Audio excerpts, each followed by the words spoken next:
钱开义，你怎么来了？再不来得出事儿了，还我怎么来了？干嘛呢？我在给他贴大力胶呢。贴什么大力胶啊？不是创口贴，创口贴。受伤了？啊，他受伤了。罗，我看看，我看看。哦，哦，这太严重了吧？这搞不好能出人命啊！什么意思啊，景一？来吧，兄弟，我给你贴，过来。来，不用了，别客气，别客气。景一，你干嘛呀，景一？来，我帮你贴。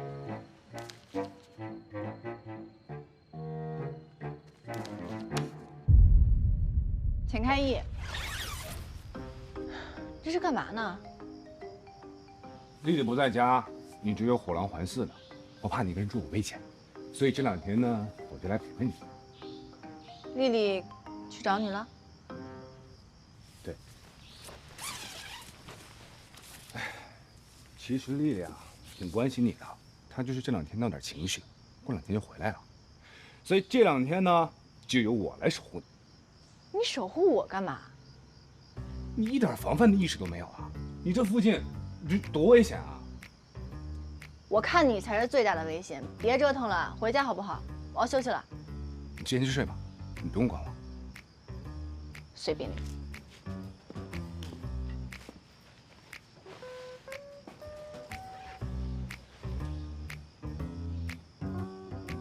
你干嘛？我脱衣服了？变态！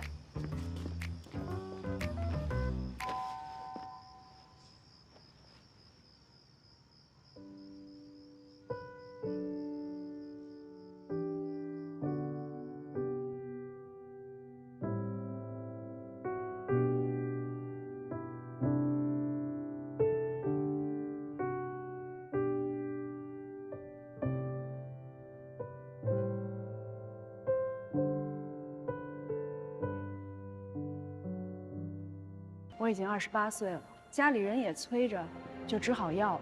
生完孩子以后的生活是我自己没法想象的。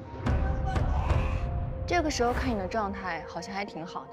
孩子安静的时候是挺好的，那时候的我已经被磨得没有了什么锋芒，就想着只要能把孩子照顾好，其他的事情根本不敢想。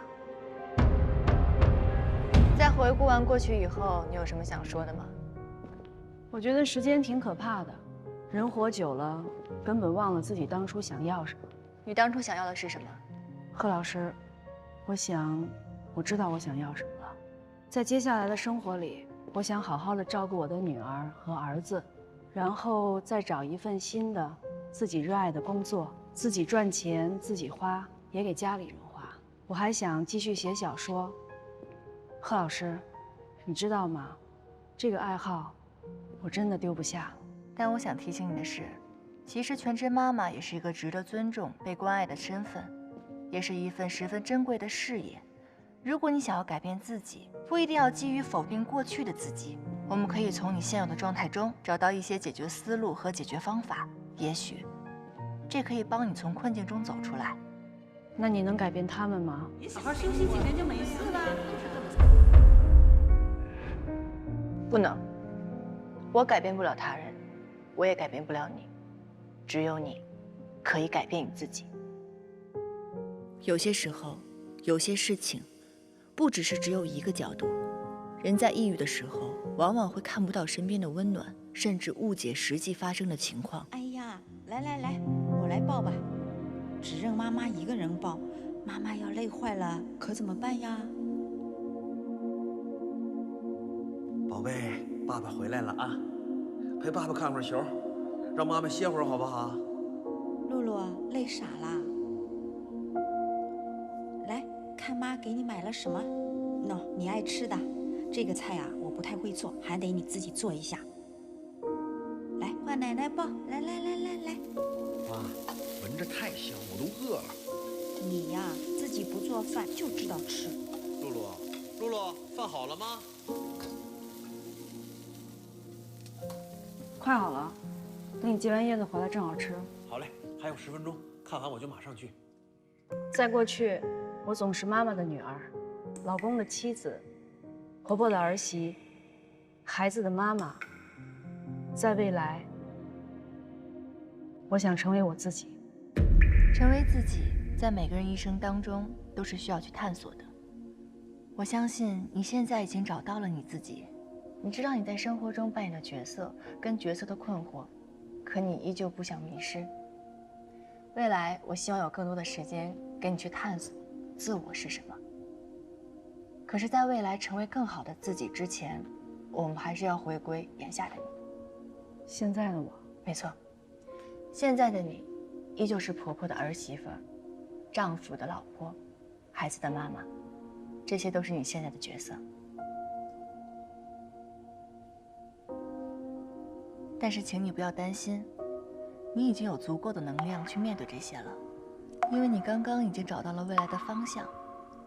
相信你自己，你会做得很好。那我应该怎么做呢？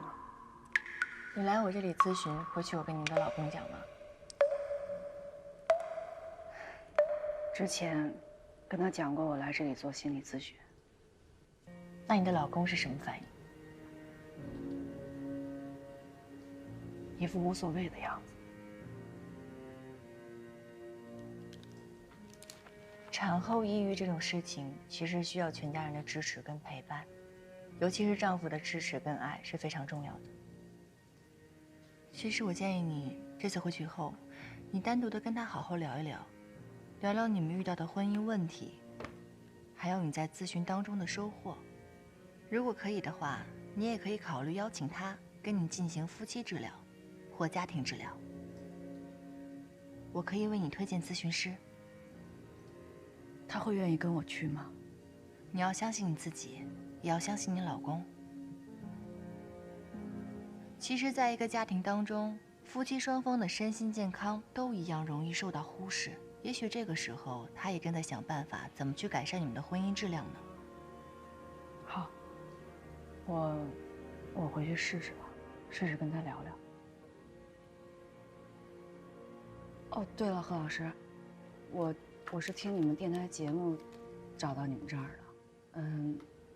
其实我给你们打过电话，但当时我没承认。电话里孩子的哭声没有吓到你们吧？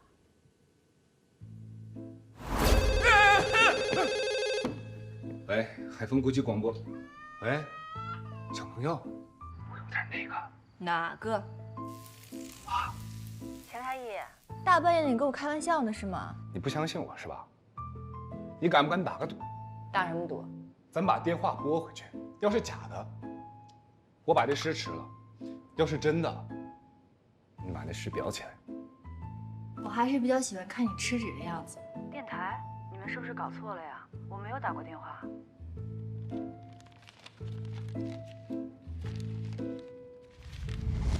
对不起啊。差点吓死我们一个同事。